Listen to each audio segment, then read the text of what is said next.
चतुर्दशः पाठः प्रतिपदम संस्कृतम।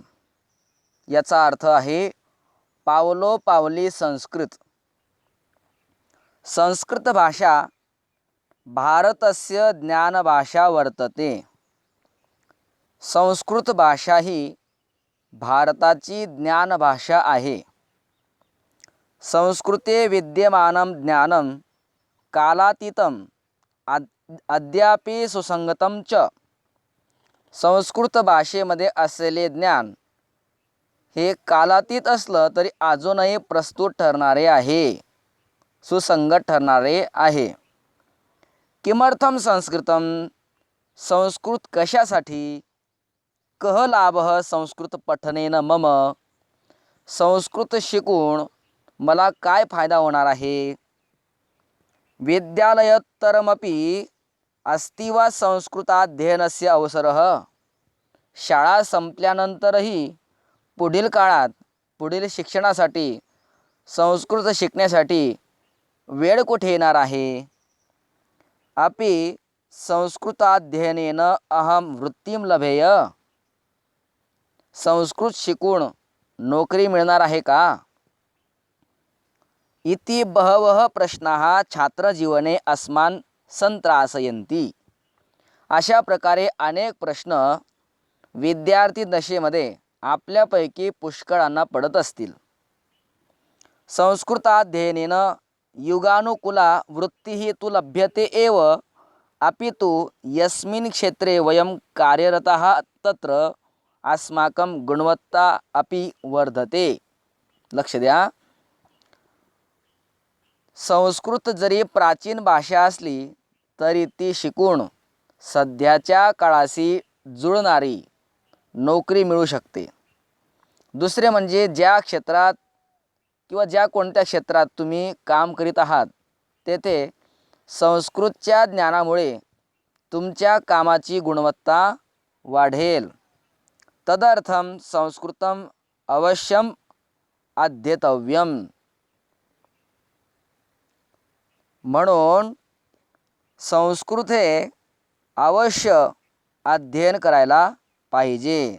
यह संस्कृतं सम्यक जानाति स एव यथार्थतया तस्य सर्वेषु क्षेत्रेषु उपयोजनं कर्तुं शक्नोति। जो संस्कृत हा विषय सम्यक जानाति, चांगल्या प्रकारे जाणतो, स एव तोच यथार्थतया योग्य रीतीने तस्य सर्वेषु क्षेत्रेषु त्याच्या सर्व क्षेत्रामध्ये त्या संस्कृत विषयाचं भाषेचं उपयोजन कर्तुं शक्नोति, त्याचा उपयोजन करू शकतो, त्याचा उपयोग करू शकतो। तर विद्यार्थ्यांना जो सतावणारा प्रश्न आहे, केवळ 10वी पर्यंत संस्कृत भाषा शिकायची आहे, मग 10वी नंतर संस्कृत शिकता येते का? किंवा संस्कृत शिकल्यानंतरही नोकरी लागेल का? बरं लागले तरी आजच्या काळाला जुळेल अशी नोकरी लागेल का? तर हो, संस्कृत ही 10वी नंतर सुद्धा शिकता येते आणि संस्कृत शिकल्यानंतर नोकरीही लागते आणि आजच्या काळाला जुळेल अशी नोकरी लागते। कदाचित आपण दुसऱ्या क्षेत्रामध्ये काम करत असाल, पण तुम्ही जर संस्कृतचे चांगले ज्ञाते असाल, संस्कृत भाषा जर तुम्हाला चांगली अवगत झाली असेल, तर त्या ठिकाणी तुम्ही तुमच्या कार्यामध्ये संस्कृत भाषेचा उपयोग करून, संस्कृत विषयाचा उपयोग करून तुमच्या क्षेत्रामध्ये तुमची गुणवत्ता वाढवू शकता, त्याचा उपयोग करू शकता। पण हे कोण करू शकतं? जो चांगल्या प्रकारे योग्य प्रकारे संस्कृतचं अध्ययन करतो, ज्याला चांगल्या प्रकारे संस्कृत भाषा अवगत झाली आहे, तोच मनुष्य या भाषेचा आपल्या कार्यक्षेत्रामध्ये उपयोग करू शकतो। तर कोणकोणत्या क्षेत्रामध्ये या भाषेचा उपयोग होतो याचं वर्णन या पाठामध्ये केलेलं आहे। बघा, या ठिकाणी हे विमानतळ आहे आणि विमानतळाचं हे प्रतीक्षालय आहे। या ठिकाणी हे मोठे पदवीधर लोक एकत्र झालेले आहेत आणि यांच्यातला हा संवाद आहे। काय संवाद आहे तर तो आपण पाहूया। संवादस्थलम हे संवादाचं स्थळ आहे, पण हे कोणतं स्थळ आहे? विमानतळस्य प्रतीक्षालयः, विमानतळाचं प्रतीक्षालय। केचन जनाः यात्रायाः आरंभार्थं प्रतीक्षन्ते. काही लोक प्रवासाचा आरंभ होण्याची वाट पाहत आहेत. केचन सुखेन निद्रामग्नाः. काही सुखात झोपलेले आहेत. केचन कॉफीपानस्य आनंदम अनुभवन्ति. त्यापैकी काही कॉफी पानाचा आनंद अनुभवत आहेत. तत्र एका महोदया प्राप्नोति. तेथे एक बाई येऊन पोहोचतात. सा उपविश्य किमपि पुस्तकं पठितुं प्रारभते. त्या बसून एक पुस्तक वाचू लागतात.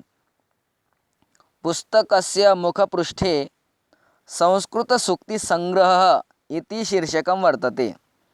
पुस्तकाच्या मुखपृष्ठावर संस्कृत सूक्तिसंग्रह असे शीर्षक आहे.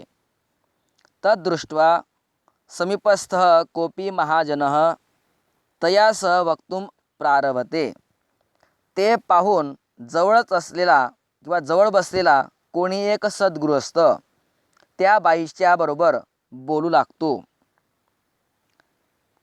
तया सह वक्तुं प्रारभते म्हणजे त्या स्त्रीशी बोलू लागतो. काय बोलू लागतो तर तो महोदय म्हणतो,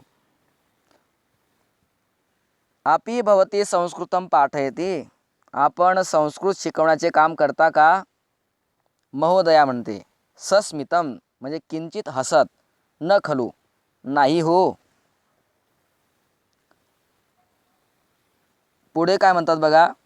महोदय म्हणतायत, भवत्याः समीपे एतं सुभाषितसंग्रहं दृष्ट्वा मया एवं चिंतितम. आपल्याजवळ असलेला हा सुभाषित संग्रह पाहून मला असे वाटले. महोदया म्हणते, ओहो, यद्यपि संस्कृतं न पाठयामि तथापि अस्य पुस्तकस्य मम कार्यक्षेत्रेण सह संबंधः अस्ति. ते होय, जरी मी संस्कृत शिकत नसले तरी या पुस्तकाचा माझ्या कार्यक्षेत्राशी संबंध आहे. महोदय म्हणतात आता, एवं कस्मिन् क्षेत्रे कार्यरता भवती. असं, आपण कोणत्या क्षेत्रात कार्यरत आहात? मग ती महोदया बोलते आता, अहम व्यवस्थापन प्रशिक्षिका रूपेण कार्यं करोमि. ती महिला म्हणते, मी व्यवस्थापनशास्त्राची प्रशिक्षिका म्हणून काम करते.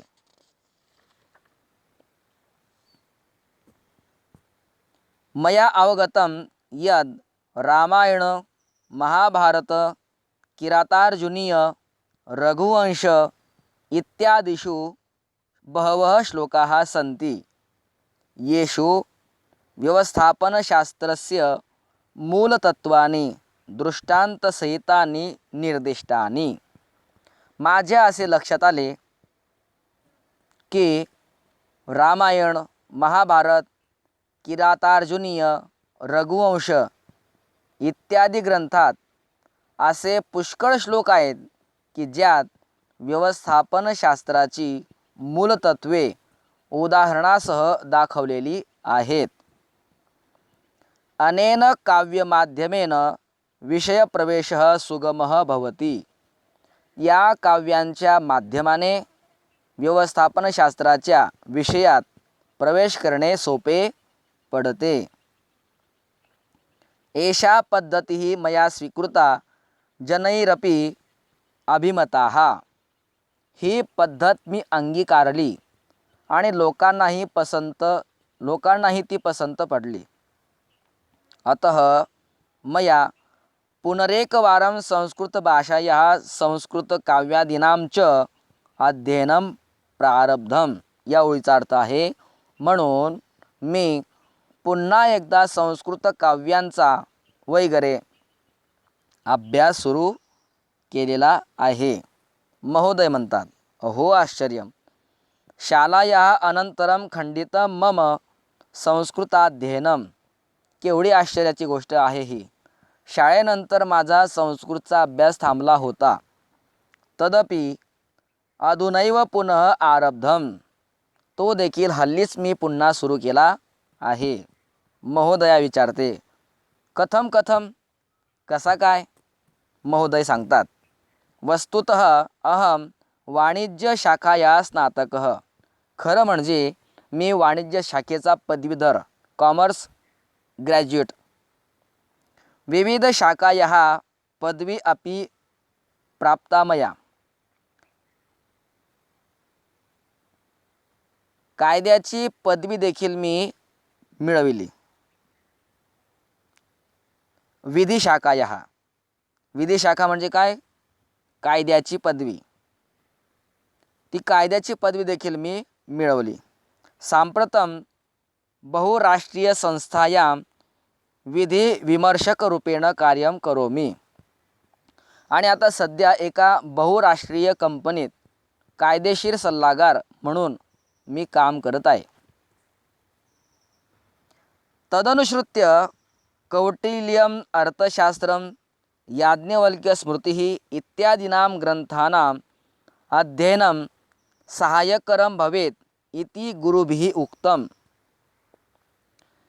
त्याच संबंधात कौटिल्य अर्थशास्त्र, याज्ञवल्क्य स्मृती इत्यादी ग्रंथांचा अभ्यास उपयुक्त ठरेल असे माझ्यापेक्षा अनुभवी वडीलधारी गुरुजी आदी व्यक्तींनी मला सांगितले.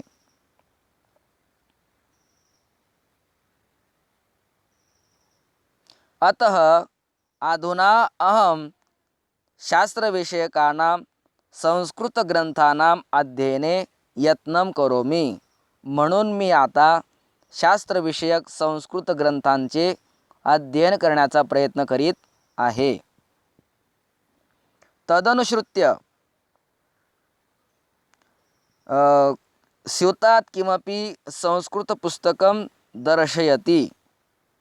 आपल्या पिशवीतून तो एक संस्कृत पुस्तक काढून दाखवतो. तयोः पृष्ठतः केचन युवकाः गोष्ठीषु रताः. त्या दोघांच्या पाठीमागे काही तरुण गप्पांमध्ये दंग झालेली होती. त्यांचं नाव प्रसादः, समीरः, लीना तथा तनुजा इत्येतानि परस्पर मित्राणि. प्रसाद, समीर, लीना आणि तनुजा हे एकमेकांचे मित्रमैत्रिणी.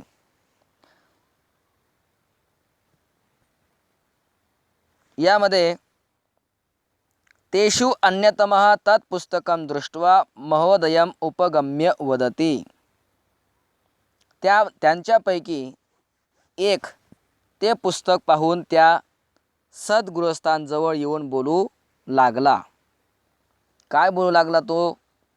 समीरः, महोदय, भवतोः संवादे संस्कृतस्य संदर्भः श्रुतः मया. अहो महोदय, आपल्या दोघांच्या बोलण्यात मी संस्कृतचा संदर्भ ऐकला.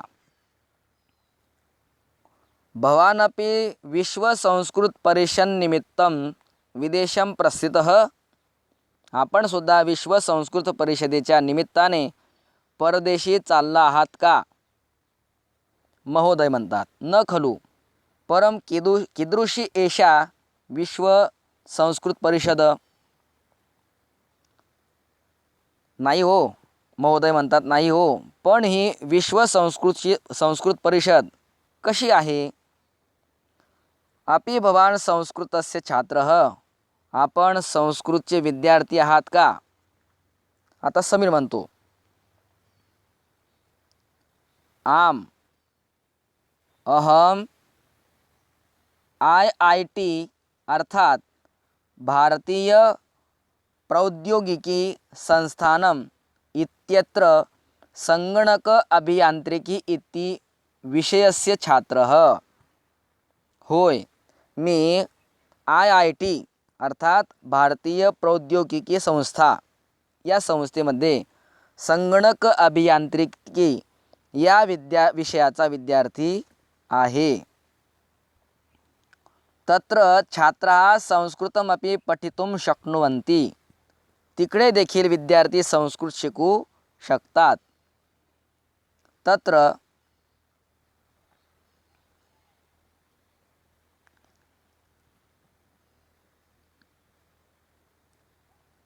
अष्टाध्यायी इति व्याकरणशास्त्रविषयक ग्रंथ पाठ्यते तत्र मानव्य विद्या विभागे. तेथे मानव्य शाखेत अष्टाध्यायी हा व्याकरणशास्त्रविषयक ग्रंथ शिकवला जातो. अहम संस्कृत व्याकरणं संगणकशास्त्रं च इति विषयम् अधिकृत्य संशोधनं करोमि. मी संस्कृत व्याकरण आणि संगणकशास्त्र या विषयांवर संशोधन करीत आहे. तद्विषयकं निबंधं प्रस्तोतुम अहम परिषदी निमंत्रितः. त्याच विषयातला शोधनिबंध प्रस्तुत करण्यासाठी मला परिषदेत आमंत्रित केले आहे. महोदया म्हणते, अहो आश्चर्यं तंत्रज्ञान संस्थायां संस्कृतस्य अध्ययनम. केवढं आश्चर्य आहे तंत्रज्ञान शाखेत आणि तो संस्कृतचा अभ्यास. महोदय म्हणतात, आता महाविद्यालये संस्कृताध्ययनं केवलं कलाशाखाया छात्राः कुर्वन्ति इत्यासीत मे मतिः. याचा अर्थ असा आहे की महाविद्यालयात संस्कृतचा अभ्यास केवळ कला शाखेचे विद्यार्थीच करतात अशी माझी कल्पना होती. समीर म्हणतो, तिष्ठतु तावत. थांबा जरा. तरी अवश्यम मेलयामी मे मित्राणी. तर मग माझ्या मित्रांबरोबर आपली भेट करून द्यायलाच पाहिजे.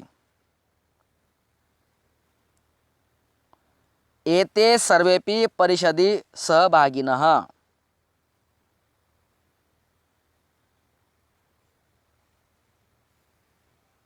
याचा अर्थ असा आहे, हे सर्वच त्या परिषदेमध्ये भाग घेणार आहेत.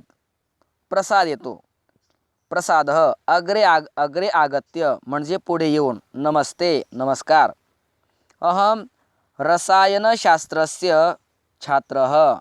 मी रसायनशास्त्राचा विद्यार्थी आहे.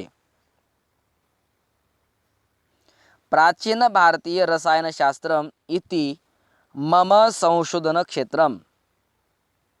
प्राचीन भारतीय रसायनशास्त्र हे माझ्या संशोधनाचे क्षेत्र आहे. तद्विषयकः ग्रंथाः संस्कृत भाषया लिखिताः. आणि त्याविषयीचे ग्रंथ संस्कृतात लिहिलेले आहेत. शालायां यद संस्कृताध्ययनं कृतं तस्य उपयुक्तताम् अहम अधुना अवगच्छामि. शाळेत संस्कृतचा अभ्यास केला होता त्याची उपयुक्तता आता मला कळत आहे. तेवढ्यात लीना समोर येते आणि लीना बोलते, अहमपि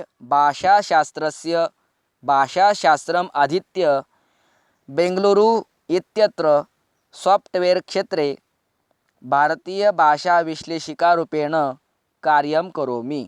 लीना बोलू लागते, मी देखील भाषाशास्त्र शिकून बंगलोर येथे भारतीय भाषांची विश्लेषिका म्हणून काम करते.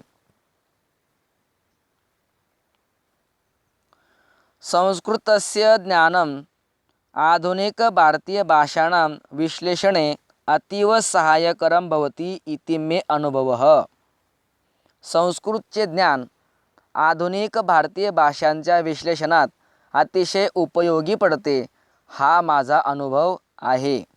आता तनुजा पुढे येते आणि तनुजा बोलू लागते, पार्श्वनिवेदनम इति मे व्यवसायः. पार्श्वनिवेदन हा माझा व्यवसाय आहे.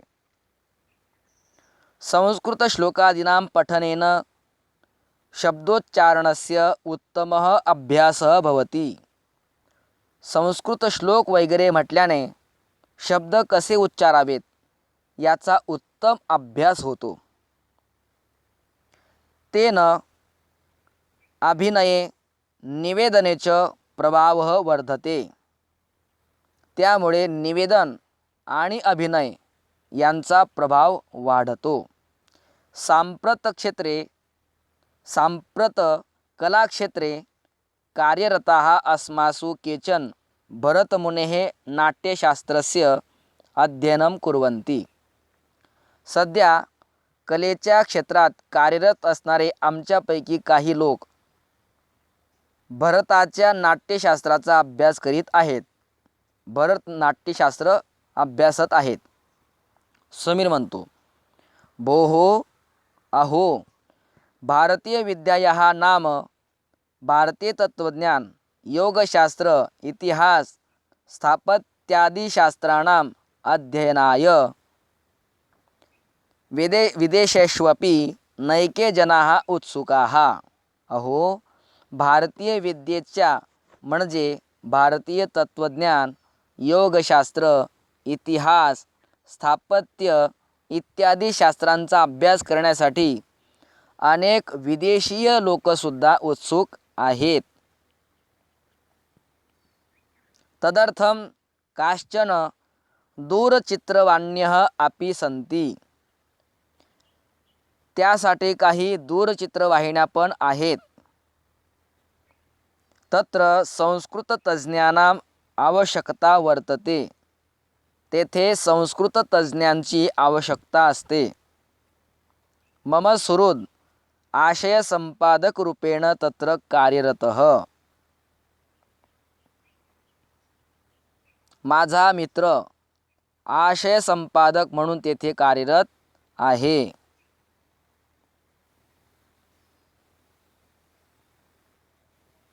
महोदया म्हणते आता, अस्माभिः संस्कृतस्य अध्ययनं शालायां कृतं. आपण संस्कृतचा अभ्यास शाळेत केला. परं तस्य अनेन प्रकारेण उपयोजनं भवेदिति अस्माभिः नैव चिंतितं. पण त्याचा अशा प्रकारे उपयोग होईल असा विचारही कधी केला नव्हता. महोदय म्हणतात, सत्यमेव, खरेच. लीना म्हणते, यस्मिन् कस्मिन्नपि क्षेत्रे वयं वृत्त्यर्थं कार्यरताः स्याम तत्र संस्कृतज्ञानम् अस्मत्कृते विशेषार्हता भवति. लीना म्हणते, ज्या कोणत्या क्षेत्रात आपण नोकरीसाठी जाऊन काम करायला लागू तेथे संस्कृतचे ज्ञान ही आपल्यासाठी विशेष पात्रता ठरते. म्हणून पहा, संस्कृत शिकल्यानंतर कोणकोणत्या क्षेत्रामध्ये ते उपयोगाला येणार आहे हे या पाठामध्ये या विमानतळावर घडलेला जो संवाद आहे, महोदय, महोदया, समीर, लीना, प्रसाद, तनुजा हे जे उच्च शिक्षित, उच्च विद्याविभूषित लोक आहेत, यांचा जो संवाद या ठिकाणी संस्कृत पाठाच्या माध्यमातून आपण अध्ययन केला, अभ्यासला, या संवादावरून कळून येतं की संस्कृत भाषा ही जरी प्राचीन भाषा असली तरी ती सध्याच्या काळामध्ये अत्यंत उपयुक्त आहे. ज्या क्षेत्रामध्ये आपण कार्यरत असू त्या क्षेत्रामध्ये ती आपल्याला विशेष अर्हता, विशेष योग्यता प्राप्त करून देणारी आहे. मग तो IIT विभाग असो किंवा सॉफ्टवेअर विभाग असो किंवा सल्लागार असो किंवा कायद्याची पदवी झालेला असो, कॉम्प्युटर इंजिनियर असो, आशय संपादक असो किंवा पार्श्वनिवेदन आदी असो, या प्रत्येक क्षेत्रामध्ये संस्कृत भाषा किती उपयुक्त ठरते हे या सर्व लोकांच्या, पदवीधर लोकांच्या संवादातून आपल्याला कळून येते. म्हणून आपण सुद्धा संस्कृत भाषा चांगल्या प्रकारे अध्ययन करावी. 8वी, 9वी आणि 10वीच्या वर्गामध्ये आपण संस्कृत भाषेचं अध्ययन केलं आणि जी भाषा आपण शिकण्याकरता 3 वर्षे आपण त्या भाषेकरिता दिली, ती भाषा निवडली आणि भविष्यातसुद्धा तिचा आपल्याला उपयोग होईल या कारणाने ती भाषा जिवंत राहावी याच्याकरता 10वी नंतरही आपण ही भाषा शिकली पाहिजे. या भाषेचं व्याकरण, या भाषेचं महत्त्व जाणून घेतलं पाहिजे. आणि ही भाषा जिवंत राहावी याच्याकरता दररोज एखादा पाठ, एखादं पुस्तक, एखादं पान संस्कृत भाषेचं वाचन केलं पाहिजे, जेणेकरून आपण जे 8, 9, 10 या 3 वर्ष संस्कृत भाषा शिकलो आणि जे ज्ञान आपण अवगत केलं हे ज्ञान जिवंत राहील. कारण ज्ञान असं आहे, ज्ञान जास्त काळ अंतःकरणामध्ये, हृदयामध्ये टिकत नाही. त्याच्याकरता पुन्हा पुन्हा त्याला पुनरावृत्ती द्यावी लागते आणि म्हणून ती पुनरावृत्ती देऊन हे ज्ञान आपण आयुष्यभर आपल्या अंतःकरणामध्ये, बुद्धीमध्ये टिकवणार अशी अपेक्षा करतो आणि आता थांबतो. धन्यवाद.